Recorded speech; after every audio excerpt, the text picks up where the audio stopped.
Hi welcome back. Surfaces in space 11.6 इस session पे हम डिस्कस करने वाले हैं, लेकिन इससे पहले बताते चलूं कि प्रीवियसली तमाम वीडियोस मेरे यूट्यूब चैनल पे हैं। फादू से सीएस सर्च करने के बाद आप चैनल पर आएंगे, इसके प्लेलिस्ट पर जाएंगे जहाँ डिफरेंट डिसिप्लिन्स की वीडियोस मौजूद है, विद ईज आप वॉच कर सकते हैं। जबकि कंटेंट रिलेटेड मटेरियल मेरे ब्लॉग fadusencs blogspot.com में तमाम मटेरियल को फ्रीली डाउनलोड करके यूज़ किया जा सकता है। तो चैनल पर अगर नए हो, चैनल को सब्सक्राइब नहीं किया तो ज़रूर करें, ताकि इसी तरह की चीज़ें आप आसानी के साथ सीखते रहें। तो 11.6 सरफेसेस इन स्पेस है, लेकिन उससे पहले अगर हम डिस्कस करें तो हमने दो चीज़ें जानी हुई हैं 11.2 और 11.5 पर, जहाँ पर हमने दो स्पेशल टाइप के सरफेसेस को डिस्कस किया। नंबर वन पे स्पेयर्स को देखा और सेकंड पर हमने प्लेन्स को देखा। जबकि थर्ड टाइप हमारा जो सरफेस का है वो सिलेंड्रिकल सरफेस कहलाता है, जिसको हम सिलेंडर भी कह रहे होते हैं। तो सबसे पहले हम इसकी डेफिनेशन समझते हैं कि डेफिनेशन पर हमें क्या बताया जा रहा है। तो let C be the curve in a plane. एक सी कर्व पे एक प्लेन मौजूद है और let L be a line not in parallel plane, और एल एक वो लाइन है जो पैरेलल प्लेन पे नहीं है। So the set of all parallel lines to L and intersecting C is called a cylinder. The set of all lines parallel to L and intersecting C, यानी वो तमाम पैरेलल लाइन जो L पे हैं और इंटरसेक्टिंग सी, ठीक है, इस कॉल्ड उसे कहा जा रहा है कि वो सिलेंडर है। Where C is called the generating curve, जिसको डायरेक्ट्रिक्स भी कहेंगे हम, ऑफ द सिलेंडर, जबकि पैरेलल लाइंस को हम यहाँ पर रूलिंग कह रहे हैं। अब देखो ये जो पॉइंट है ना यहाँ पर, जो सी एल जिसको हम जनरेटिंग कर्व्स या पर रूलिंग कह रहे हैं, वो नीचे बताया गया जब इसके फॉर्मूले को जनरेट किया गया है। कैसे? देखो, from the right circular cylinder shown in 11.56 जो भी मैं शो करता हूँ, the equation of the generating curve will be x square plus y square equal to a square, और इसी को ही हम actually equation of the generating curve कहते हैं इन एक्स वाई प्लेन, या फिर इक्वेशन ऑफ द सिलेंडर भी कहते हैं। अगर हम 11.56 पर आए ना, हियर इट इज, तो आप यहाँ पे क्लियरली देख सकते हो कि 11.56 में कहा गया है कि ruling are parallel to the z axis. तो जेड एक्सिस पे आप देखो ये बिल्कुल पैरेलल रूलिंग है, ठीक है, और ये उसका फॉर्मूला होगा, ठीक है। लेकिन इसी चीज को जब आप एक्सपेंड करोगे, ठीक है, यानी इस सिलेंडर शेप्स को आप एक्सपेंड करके देखोगे जेड एक्सिस के रिस्पेक्ट से, तो इसकी फिगर कुछ यूं हो जाएगी, जिसको हम कह रहे हैं कि ruling intersect C and are parallel to the given line, ठीक है। तो आप यहाँ पर देख सकते हो कि रूलिंग इंटरसेक्टिंग सी ये पॉइंट है, ये वाला, जबकि जनरेटिंग कर्व जो है वो ये, यानी इस जगह से वो कर्व बना रहा है, ठीक।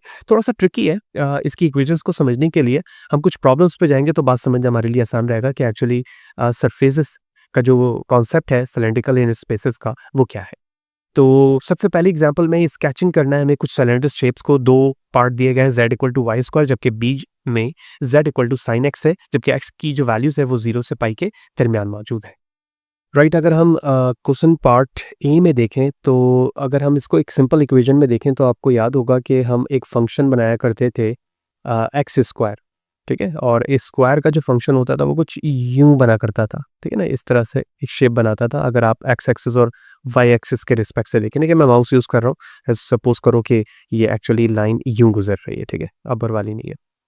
तो अगर इसी लाइन को थर्ड एक्सिस के साथ ज्वाइन कर दिया जाए, यानी इसमें एक जेड एक्सिस भी लिया जाए, तो ये कर्व कुछ चेंज होगा, और वो किस तरह से होगा हम इसके सोल्यूशन से समझते हैं। The graph is a cylindrical whose generating curve z equal to y square is a parabola. It's like this, it's a parabola in the but the plane are y z, जबकि इसके plane क्या होंगे, y z हो जाएंगे। So the ruling of the cylinder are parallel to the x axis as shown in a figure 11.58, and here it is, ruling are parallel to the x axis and here is the x axis, और आप देख रहे हो कि इसके बिल्कुल ये चीज क्या है, पैरेलल है, ठीक है। और ये जो कर्व बन रहा है ये बिल्कुल इसी तरह से बन रहा है एक्स स्क्वायर से, लेकिन क्योंकि ये प्लेन इस वक्त जो है वो वाई जेड प्लेन के रिस्पेक्ट से है, तो यही वजह है कि इसमें थर्ड डायमेंशन मौजूद है और रूलिंग इसमें एक्स एक्सिस को प्लेस कर रहा है। अब सेकंड पार्ट में z equal to sine x है, जबकि x की वैल्यूज जो है वो 0 से पाई 2 पाई के दरमियान है। So this graph is a cylindrical generated by a sine curve. अगर हम साइन कर्व की बात करें तो आपको याद होगा कि साइन कर्व कुछ यूं जनरेट होता है, ठीक है। सो अब यहाँ पे जो कर्व बनेगा वो y आई मीन x और z प्लेन पे बनेगा, जिसके रिस्पेक्ट से the ruling are parallel to the y axis. क्योंकि ये x और z के रिस्पेक्ट से प्लेन बन रहा है तो y एक्सिस पे क्या होगा, इसके प्लेन पैरेलल होंगे। तो generating curve lies in a x and z plane, तो एक्स और जेड प्लेन पे ये जनरेट कर रहा है कर्व को, जबकि इसमें जो रूलिंग लाइन है वो वाई एक्सिस पे क्या हो रहा है, पैरेलल हो रहा है। और ये आप देख सकते हो कि ये हमारा वाई एक्सिस है जिस पे ये चीज क्या हो रही है, पैरेलल हो रही है। That's the point. Hope you understand कि एक सिलेंड्रिकल शेप को स्केच कैसे किया जा रहा होता है।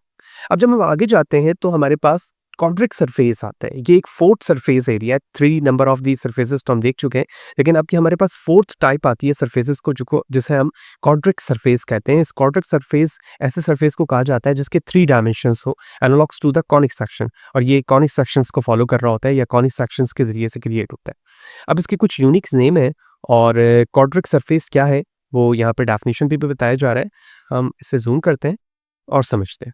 देखो भाई, the equation of the quadric surface is a space in a second degree equations of the 3 variables, यानी हमारे पास जो इक्वेशन बनेगी वो सेकंड डिग्री की होगी और उसमें 3 वेरिएबल्स होंगे।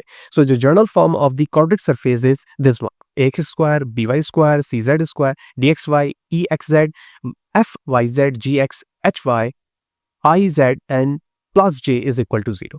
अब जब हम इस क्वाड्रिक फॉर्म को देखते हैं तो हमारे पास कुछ डिफरेंट क्वाड्रिक सरफेस के नेम होते हैं, यानी डिफरेंट टाइप्स होते हैं जिसको हम क्वाड्रिक सरफेसेस के अंदर कंसीडर कर रहे होते हैं। अब ये क्या क्या है? So their name are the second one is the hyperboloid, but the thing is to start from the ellipsoid, hyperboloid, and one of sheet, hyperboloid of the two sheet, elliptic, cone, elliptic, paraboloid, and the hyperboloid, paraboloid. So their name are ellipsoid, hyperboloid of one sheet, hyperboloid of two sheet, elliptic, cone, elliptic, paraboloid, and hyperbolic paraboloid. These all are the names of the quadratic surface, जिस surface के अंदर 3 dimensions conic sections इस्तेमाल होते हैं। और the important thing is that, जो कि आप नीचे पैराग्राफ में देख रहे हैं, the intersection of the surface with a plane is called a trace of the surface in the plane. ये भी हमें मेमोराइज रखना है कि ट्रेस ऑफ द सरफेस क्या होता है। अब ये जितने भी अपने नेम देखे हैं जिसे हम क्वाड्रेटिक सरफेस कह रहे हैं, इसके डिफरेंट नेम्स हैं। एक्चुअली ये कॉनिक सेक्शंस को ही यूज करके बनाए जाते हैं। अब हम इंडिविजुअली इनके फॉर्मूलाज को देखते हैं लॉजिकली कि वो किस तरह से फॉर्म होते हैं उन कॉनिक सेक्शंस पे जो हम प्रीवियसली सेक्शंस पे जान चुके हैं कि वो किस तरह से फॉर्म हो रहे होते हैं, और कोर्स को किसी प्लेन से कट करने के बाद वो कॉनिक सेक्शंस कैसे बनते हैं। उन्हीं सेक्शंस में से जो पहला सेक्शन है क्वाड्रेटिक सेक्शंस के अंदर या क्वाड्रेटिक सरफेस में, वो एलिप्सॉइड। अब एलिप्सॉइड जो है कि वो एलिप्स शेप से क्रिएट होता है, जिसका कुछ टेक्निकल फॉर्म ऑफ फार्मूला ये होता है। इसमें ट्रेस है, यानी एलिप्स के डिफरेंट वेरिएशंस में इस्तेमाल हो रहे हैं parallel to the x y plane, x z plane and y z plane, और ये इसका प्रॉपर इक्वेशंस है, जिसमें जो सरफेस इन स्पेयर है उसमें ए बी सी कभी भी 0 के बराबर नहीं हो सकते। आप इसके यहाँ पे स्क्रच फॉर्म देख सकते हैं, जो कि ये 3D फॉर्मेशन है जिसमें ट्रेस फॉर्म दिखाया जा रहा है कि x z y z and x y किस तरफ से बनना है। Hyperboloid of the one sheet को आप देखें तो ये इसका जनरल फॉर्म है, और उसके बाद ये इसके ट्रेस एंड प्लेन है जिसमें एलिप्स है, और हाइपरबोला 2 प्लेन्स पे इस्तेमाल हो रहा है जिसके जरिए से हाइपरबोलाइड का शेप्स ये क्रिएट हो रहा है। And that's a very important thing कि हम इन शेप्स को यहाँ पर कैलकुलस में क्यों डिस्कस करते हैं, क्योंकि जब हम कंप्यूटर ग्राफिक की बात करते हैं जहाँ पर हम शेप्स को क्रिएट करते हैं किसी इमेज प्रोसेसिंग के अंदर या कंप्यूटर विजन के अंदर, तो वहाँ पर इस कैलकुलस का ये टॉपिक जो कि क्वाड्रेटिक सरफेस है वो बड़ा इंपॉर्टेंट वे पे वहाँ पर इस्तेमाल हो रहा होता है। इसी तरह से हाइपरबोलाइड ऑफ दी 2 शीट्स, जिसमें 2 शीट्स के जरिए से वो चीज़ें क्रिएट हो रही होती हैं, ये उसका जनरल फार्मूला है, और ट्रेस प्लेन पे इसमें एलिप्स और हाइपरबोला इस्तेमाल हो रहे होते हैं। इसी तरह से इलेप्टिक कोन, ठीक है, जो ऑलमोस्ट बिल्कुल सिमिलर है उस कोनिक शेप्स के जिसमें हम कॉनिक सेक्शन का जब चैप्टर स्टार्ट करते हैं तो वहाँ पर इस चीज़ को डिस्कस कर रहे होते हैं। ये इसका जनरल फार्मूला है, और ये उसके ट्रेस और प्लेन है जिसमें एलिप्स एंड पैराबोला इस्तेमाल हो रहा है। इलेप्टिक पैराबोलाइड तकरीबन उसी की तरह से होता है, लेकिन पैराबोलाइड की वजह से इसमें एक कर्व आ जाता है, एक शेप आ जाता है। ये इसका जनरल फार्मूला है, और ये इसके ellipse, parabolic, trace and plane है। And the last one is the hyperbolic paraboloid. ये एक कर्व की तरह होता है, जिस तरह से कोई चीज़ किसी हैंगर पे लटकी हो, बिल्कुल उसी शेप्स को ये क्रिएट कर रहा होता है। ये एक जनरल फार्मूला है उसका। और ट्रेस और प्लेन को अगर आप देखें तो हाइपरबोला और पैराबोला इसमें इस्तेमाल हो रहा होता है। अब देख, इंपॉर्टेंट चीज़ यहाँ पर क्या है जो हमें समझना है कि ये जितने शेड्स हम यहाँ देखते हैं ये एक बहुत ही ब्रॉड टॉपिक है, ठीक है, लेकिन हम कंप्यूटर विजन, इमेज प्रोसेसिंग या एआई के रिस्पेक्ट से देखें तो क्वाड्रेटिक सरफेस वो सरफेसेस हैं जिसमें 3 डायमेंशंस कॉनिक सेक्शंस इस्तेमाल हो रहे होते हैं, और उनके नेम्स हमने देखे, ट्रेस ऑफ दी सरफेस को समझा। जब हम शेप्स को देखते हैं तो उसमें बहुत सारी वही चीज़ें इस्तेमाल हो रही होती हैं जो कॉनिक सेक्शंस हम ऑलरेडी डिस्कस कर चुके हैं। अब जब इन चीज़ को हम अंडरस्टैंड कर लेते हैं तो टेक्निकल पर्सपेक्टिव से अगर देखा जाए तो ये वो वही चीज़ें इंटरनली इस्तेमाल होती हैं जो मैथ्स में किसी इमेज के साथ इस्तेमाल, यानी किसी इमेज को आप 3 बेस पर जब लेकर आते हो तो उसमें कैसे शेप्स बन सकते हैं, कैसे 3D मॉडलिंग हो सकती है, जो एडवांस लेवल पे किसी मूवी एनिमेशंस पे इस्तेमाल होती हैं। तो इंटरनली यही चीज़ें हैं जो किसी ऑब्जेक्ट्स को रोटेट करती हैं और उसको नॉर्मलाइज़ करके शो अप कर रही होती है किसी इमेज पर, मूवीज़ पे या फिर फ्रेम पे। अब कुछ स्केचिंग देख लेते हैं, जिस तरह से अभी हमने सिंपल सरफेस को स्केच किया था जिसमें 3 डायमेंशन मौजूद थे। अब हम क्वाड्रिक सरफेस को स्केच कर रहे हैं with respect to the equations जो हमें दिया गया है। तो हमारे पास प्रॉब्लम है classify and sketch the surface given by this equation. ठीक है, हमारे पास गिवन इक्वेशन मौजूद है और हमें स्केच करना है इसके सरफेस को। राइट, तो हम सबसे पहले इक्वेशन को सिंप्लीफाई करेंगे। ओरिजिनल इक्वेशन जो हमें दी गई है हमने उसे डिवाइड किया टॉक से, तो इक्वेशन सिंप्लीफाई हो गई और ये standard form of the equation मिल गई, जो सिंपल लीनियर अलजेब्रा के फॉर्म पर हम इक्वेशन को सिंप्लीफाई करते हैं। अब क्योंकि हम 3 वे ट्रेस कर रहे हैं x y, y z and x z, तो इस रिस्पेक्ट से कुछ इस इक्वेशंस की ये ट्रेसिंग बनेगी, यानी हम एक दफ़ा एक्स वाई, एक्स जेड और वाई जेड के रिस्पेक्ट से ट्रेस करते हैं।